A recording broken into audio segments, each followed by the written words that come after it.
안녕하세요. 김정아입니다. 오늘 방송 시간에는 6.25 전쟁 70주년이 북한에 주는 의미라는 주제로 방송을 진행하도록 하겠습니다. 해마다 6월이며 남과 북은 한민족이지만 서로가 침략을 했다고 교육하는 비극적인 현상이 일어나죠. 북한은 6.25 전쟁을 남한과 미국이 침략한 북침 전쟁이라고 교육하고 있고, 대한민국은 북한이 침략한 남침 전쟁이라고 교육하는 우리 분단 역사, 우리 분단된 한반도의 참 비극적인 시기가 바로 6월이 아닐까 싶습니다. 대한민국이 6.25 전쟁을 맞으면서 6월을 번낸 날로 정했다면, 북한은 6월 25일부터 6월 27일을 반미 공동투쟁 월간으로 지정하고 있습니다. 여기에는 군인은 물론 사회 모든 주민들이 참여합니다. 이 기간의 6.25 전쟁이 미군이 계획적인 침략 전쟁이라는 것과 미군과 남조선 괴뢰들이 북한 주민들에게 저지른 만행을 기본적으로 전군 전민에 대한 집중적인 정신교육을 하는데, 이 교육을 계급 교양 교육이라고 부릅니다. 북한에서는 6.25 전쟁을 묘사한 대표적인 영화들이 바로 월미도, 영원한 청춘, 당에 잠든 딸 등의 영화 작품들입니다. 오늘 시간에는 북한의 6.25 70주년 된 북한의 6.25 전쟁의 의미를 전달할 때 바로 이러한 영화 내용을 중심으로 어떻게 북한이 이 6.25 전쟁을 교육하는지에 대해서 제가 설명하도록 하겠습니다. 북한은 이 영화들을 통해서 북한 주민들에게 6.25 전쟁의 역사에 대한 정신교육을 시켰습니다. 가정마다 유아부터 성인에 이르기까지 영화들을 관람하고 미제 침략자들과 남조선 괴뢰 도당들이 침략 전쟁으로 적의 상가들이 폐허가 된 현장을 생생하게 보여줘 그들의 적개심을 불러일으키는 것이 바로 영화의 목적입니다. 북한은 특히 19금이 따로 없어요. 그래서 어린 아이부터 성인까지 그저 영화를 다 함께 보고 영화 관람을 다 함께 합니다. 특히 이런 영화들 같은 경우는 학교에서 또 우정, 영화 감상이라는, 영화 관람이라는 이런 시간을 정해가지고 영화관에 학교 전체가 나가서 또 이렇게 관람하는 경우도 상당히 많아요. 북한은 전쟁 승패는 무기보다 군인들이 사상에 의해 결정된다 라면서 전 군인들에게 총폭탄 정신 그리고 자폭 정신으로 무장할 것을 강조해 오고 있으며, 소위 자폭 영웅으로 길영조, 리수복 등을 내세워 이들이 미아를 따라 배울 것을 강요하고 있습니다. 이것을 성인이 된 다음에 강요하는 게 아니라 어린 학생 때부터 이걸 교육받는다는 겁니다. 영원한 청춘이라는 영화는 강원도 금강군에 있는 6.25 전쟁 당시 격전지 고지의 높이가 1211m로 붙여진 이름입니다. 1211 고지는 전쟁 당시 밀고 밀리는 전투 끝에 북한이 차지하였으며, 이때 리수복이라는 병사가 적의 하구를 몸으로 막았다 하여 영웅시하고 있습니다. 이로 인해 리수복은 북한의 대표적인 전쟁 영웅으로 꼽히고 있으며 1990년대에 순천화학대학을 리수복대학으로 개명한 바도 있습니다. 북한에서 1211 고지는 물러서서는 안 될 중요한 가업의 다른 표현으로 쓰입니다. 예를 들어 1998년 신년 공동 사설에서는 농업은 사회주의 경제의 건설에 1211 고지라고 표현한 바도 있고, 또한 리수복은 위기에서 나라를 구한 사람의 대명사로 쓰이고 있습니다. 우리 어릴 때도 농담합니다. 뭔가는 영웅적인 행동에다 오 리수복이 납셨네 이러고 놀리거든요. 그러니까 이게 어릴 때부터 이게 입에 상당히 배어있는 용어입니다. 리수복 영웅의 문제는 북한 어린이들 지금 그걸 모르면 넌 북한 애가 아니야 라고 말할 정도입니다. 리수복이 수기에 적힌 시를 학생들이 교재에 실어 다 통달하게 했는데, 이게 중학교부터가 아니라 초등학교부터 이게 있다는 게 지금 더 문제입니다. 그 시를 제가 한번 읊어보겠습니다. 이 시를 한번 들어보신 분들은 한번 느낌을 한번 생각해 보십시오. 북한이 어떻게 북한 6.25 전쟁 관련해서 북한 어린이들한테 이렇게 교육을 하는지. 리수복 영웅의 시입니다. 나는 해방된 조선의 청년이다. 생명도 귀중하다. 찬란한 내일의 운명도 귀중하다. 그러나 나의 생명, 나의 희망, 나의 행복, 그것은 조국의 운명보다 귀중치 않다. 하나밖에 없는 조국을 위하여 둘도 없는 목숨이지만 나의 청춘을 바치는 것처럼 그렇게 고귀한 생명, 아름다운 희망, 위대한 행복이 또 어디 있으랴. 시 좀 잘 없나요? 제가 왜 이걸 이렇게 속달하게 잘 읽을까요? 제가 원래 예능적인 재능이 전혀 없습니다. 근데 이거는 북한의 학교에서 어릴 때부터 저희가 다 통달해가지고 학생들 앞에 다 나와서 읊게 합니다. 그리고 충성의 노래 모임. 군대 나와서도 그 충성의 노래는 멈추지가 않습니다. 그러면 이러한 계기가 있을 때마다 충성을 어떻게 다짐한다는 의미에서 이런 리스보기 영웅씨가 자주 등장하거든요.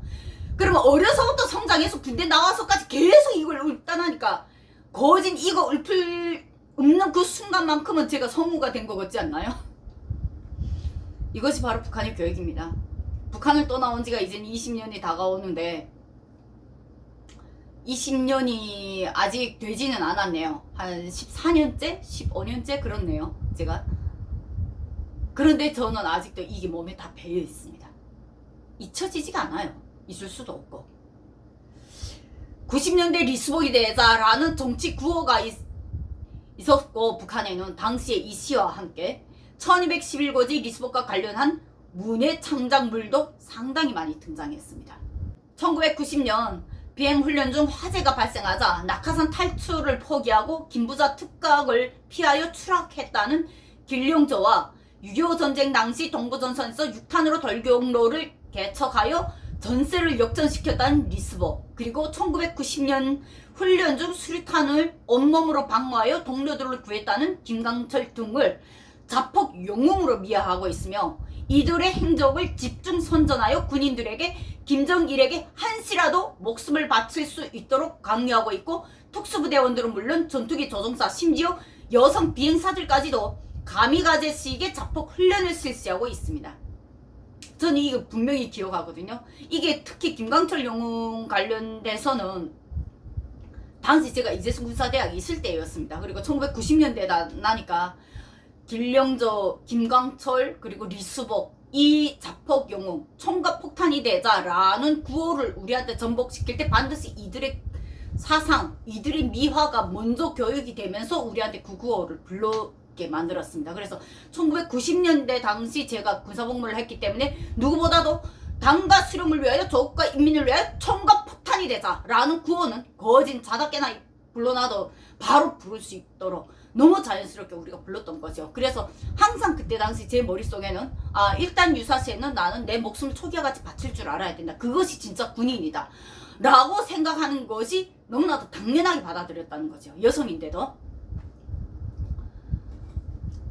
최근 기순자들의 증언을 통해서 보게 되면 북한군은 몸에 폭탄을 두른 채 비행기에 탑승한 후 적지에 뛰어내리는 인간 폭탄식의 육탄 공격을 하거나 어뢰전 잠수성에 폭탄을 적지하고 적의 항공 모함에 돌진하는 등의 무모한 훈련도 실시하고 있다고 진술이 나왔다고 합니다. 이 영화 다음 목적은 월미도 19살 영옥의 죽음, 영원한 청춘 18살 리수복 영웅의 죽음, 당의 참된 딸 19살 강연옥의 죽음으로 통해 당과 수령 조국과 인민을 위하여 목숨도 서슴없이 바치는 영웅이 되기를 호소합니다. 너네도 이렇게 영웅처럼 목숨 바쳐라. 이것을 전 국민 상대로, 그것도 성인뿐 아니라 아이들까지 청소년들까지 다 함께 이런 호소를 받는다는 게 가장 팩트입니다. 저는 90년대 당시 군인이었잖아요. 군인이어서 그때만 받은 게 아니었다는 겁니다. 이런 영화를 어려서부터 함께 계속 보고 자랐기 때문에 나도 나중에 크면 인민군대 아저씨처럼 당과 수령을 위하여 조국과 인민을 위하여 목숨도 초기화같이 바칠 수 있다라고 맹세하는 것이 북한의 어린이들이라는 거죠. 여기서 북한이 말하는 당과 수령은 곧 조국이며 조국이자 당과 수령임을 강조하는 것을 항상 잊지 마십시오. 이것이 북한 교육의 가장 큰 팩트입니다. 북한의 역사 왜곡 중에 가장 심각한 역사 왜곡이 바로 6.25 전쟁입니다. 그러한 6.25 전쟁이 바로 이렇게 수많은 영화들을 만들어낸 것이요. 북한 영화 월미도는 황건의 소설 불타는 섬을 리진우 작가가 1983년에 각색 영화한 작품입니다.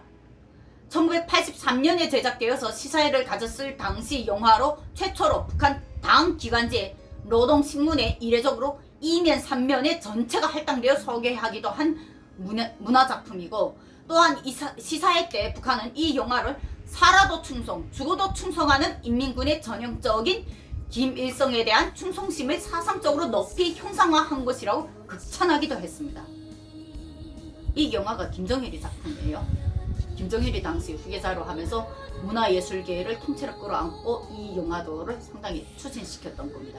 주체의 인생관에 대한 심오한 예술적 일반화와 혁명적 낭만성을 결합하고 극적인 인간관계에 기초한 친밀한 구성 조직, 주인공들의 성격과 개성화, 대중적 영웅주의의 유기적인 통일 등을 하여 높은 사상 예술성을 구현하였다는 평가를 받은 것이 바로 이 영화입니다.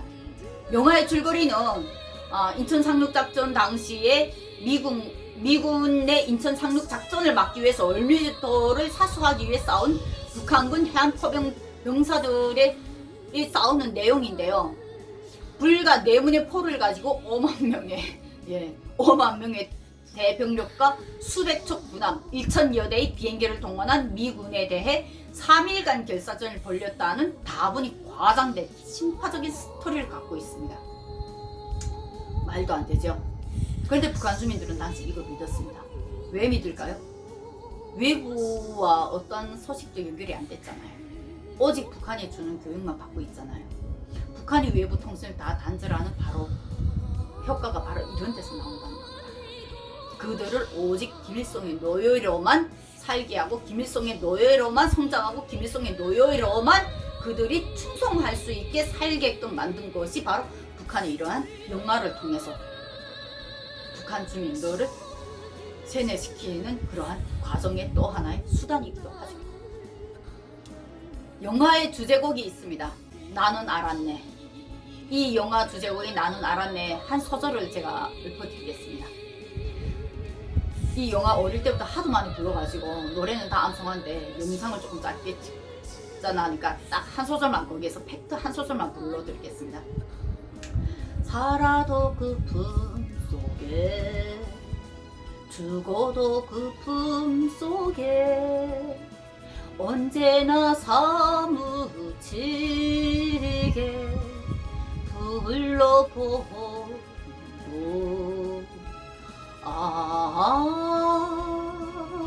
어머니라 부르는 나의 조국이 장군님의 부품인 줄 나는 알았네.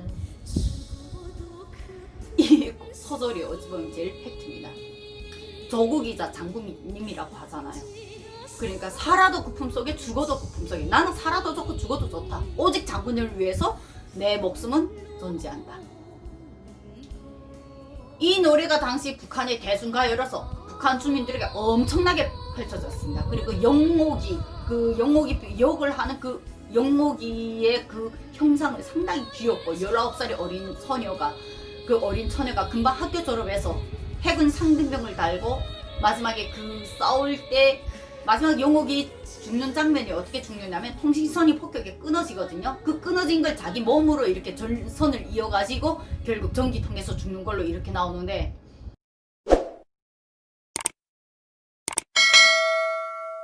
그때 당시 이 영화는 정말 북한 주민들한테 일파만파로 완전히 이 나는 알았네 이 노래는 거진 대중가요로 다 불렀고요. 어린 학생들부터 어른들까지 집에서 콧노래입니다. 나는 알았네 살아도 그 품 속에 하면서. 그때 우리 있잖아요 중학교 때는 이 노래 가지고 쇼를 우리끼리 막 장난을 했는데 살아도 그 품 속에 죽어도 그 품 속에 막 이러면서, 그러니까 엄마를 놀릴 때마다 그걸 또 해가지고 엄마들이 그 노래 가지고 그렇게 장난치면 안 된다. 그 노래는 그렇게 영옥이 죽음을 생각하면 그렇게 하면 안 된다. 그리고 엄마들이 아이들을 막 말렸거든요. 노래를 오랜만에 부르니까 북한의 추억이 또 되살아나네요. 가사에도 보다시피 이러한 노래들이 바로 초등학교 시절에 암기하고 노래 경연까지 했던 기억이 저희는 아직도 생생하게 남아있습니다. 북한 월미도는 대한민국에서 방영된 인천 상륙작전 영화를 왜곡한 영화라고 생각하면 아마 생각이 상당히 쉬우실 겁니다. 이런 왜곡된 역사를 바탕으로 전체 북한 주민들은 해마다 6월 25일부터 7월 27일까지 반미 공동투쟁 월간에 한 민족인 대한민국을 주적으로 교육받고 있습니다. 주적으로. 잊지 마십시오. 대한민국만 북한이 주적으로 해놨다고 해서 북한이 대한민국 주적이라고 말하는 건 민족인데 어떻게 그렇게 말할 수 있나. 그런 분들 제발 좀 냉수 먹고 정신 좀 차리십시오. 나 막 미치겠어요. 막 진짜로. 북한은 대한민국을 민족으로 생각 안 하고 주적으로 생각합니다. 대한민국 6.25 전쟁 어린아이들한테 어떻게 그 지나간 어린 뭐 몇십 년 전에 있은 전쟁 얘기를 아직도 하냐라고 말하는 분들, 정신 차리십시오. 북한의 어린이들은 6.25 전쟁 아직도 교육받습니다. 6.25 전쟁 이 얘기 할 때마다 가끔씩 혈압이 올라가지고. 1953년 7월 27일 6.25 전쟁 발발 3년 1개월 만에 정전협정이 조인된 날인데 7월 27일이 이 7월 27일 날짜 모르는 학생들도 아직 많습니다. 6.25 전쟁 날짜도 몇 년도에 일어났습니까? 1950년 일어났는데 1945년에 일어났다고 말하는 학생들도 아직도 많습니다. 6.25 전쟁이 일요일날 일어난 거 모르는 학생들도 상당히 많아요. 북한은 1950년 6월 25일 일요일 엄청 강조합니다. 그 일요일이 무슨 의미인 줄 압니까? 무방비 상태인 북한을 공격한 미제 침략자들의 잔인성을 교육하는 데 활용됩니다. 대한민국이 이걸 먼저 교육해야 되는 거 아니에요? 그날 일요일이었어요? 나 처음 알았어요. 내 강의 다니면서 내 그 말을 들을 때마다 진짜 혈압 올랐어요. 북한이 이러한 교육, 반미 공동투쟁물관으로 지적하고 반미 제국주의 행사들을 일관하게 미국의 침략 전쟁의 원흉이라고 주장을 되풀이하면서 북한 주민들의 권수에 사무치도록 교육을 진행하고 있습니다. 잊지 마십시오. 이런 북한입니다. 이런 북한. 김정은 정권 때에는 들어와서 또 뭐가 달라진 줄 압니까? 김정일 정권 때에는 7월 27일을 국가 명절로 정하긴 했지만 김정은보다는 열광하지 않았습니다. 몇 가지 사례를 본다면 김정일 때에는 자기 생일인 216이라는 숫자를 노동당 중앙위원회 후보위원 이상급들에게 자기 생일을 칭하는 216000부터 시작되는 간부급에 따라 하나밖에 없는 차 번호를 줬습니다. 해당 차량은 중앙당을 포함한 모든 지역에 통행증 없이 출입할 수 있는 특별 권한을 부여받죠. 그런데 평양시 경비사령부 산하 10호 초소를 비롯한 북한의 전 지역 검역 초소들은 이 번호를 탄 차와 차에 탄 사람들의 증명서를 확인을 하지 못하게 특혜도 주었습니다. 그러나 김정은 정권 올라오면서 이 216 차량이 뭘로 변한 줄 압니까? 727로 변했습니다. 김정은이가 얼마나 727을 더 강조하는지 더 알 수 있는 건 뭐냐면 2010년부터 216 차량이 727로 다 바뀐 것도 모자라서 김정일 시대에는 중앙당 간부들에게 주는 담배도 영광, 붉은별, 락원 등의 이름의 담배가 김정일 시대였다면 김정은 정권에서는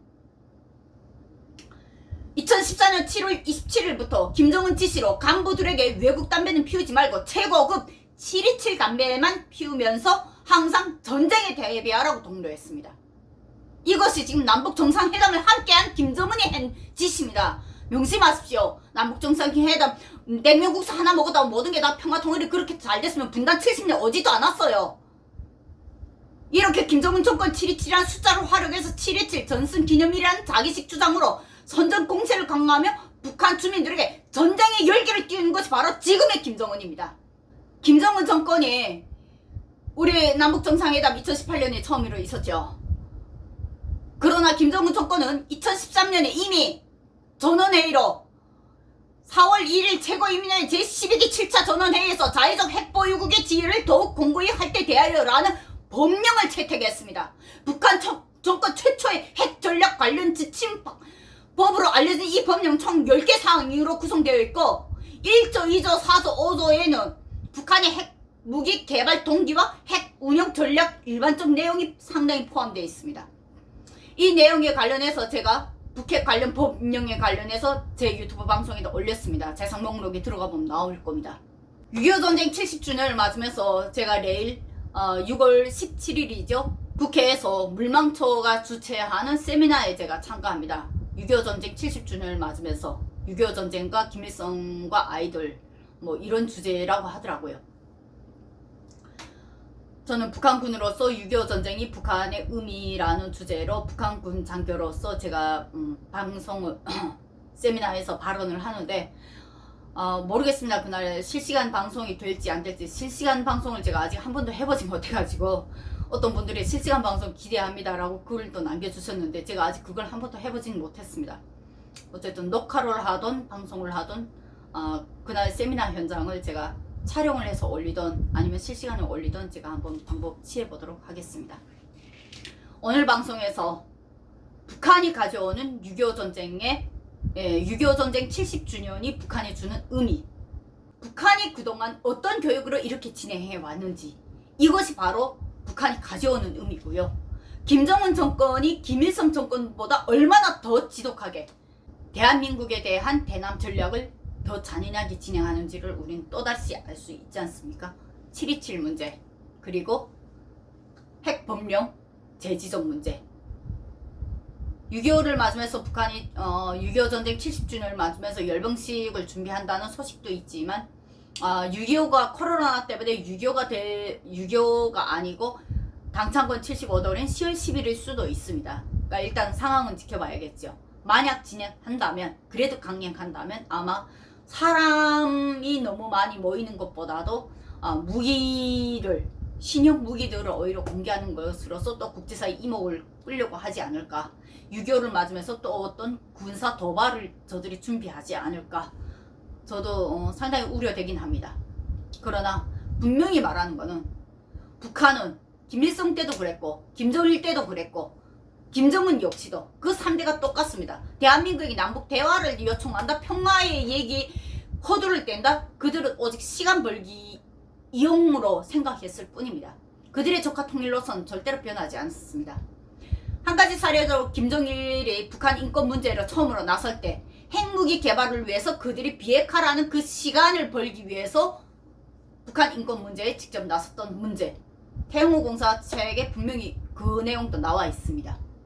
김정은 역시 이번에 남북 정상회담, 그들의 핵무기 완성 단계를 들어가기 위한 또 다른 시간 벌기 위해서 그들이 그러한 쇼에 나오지 않았을까요?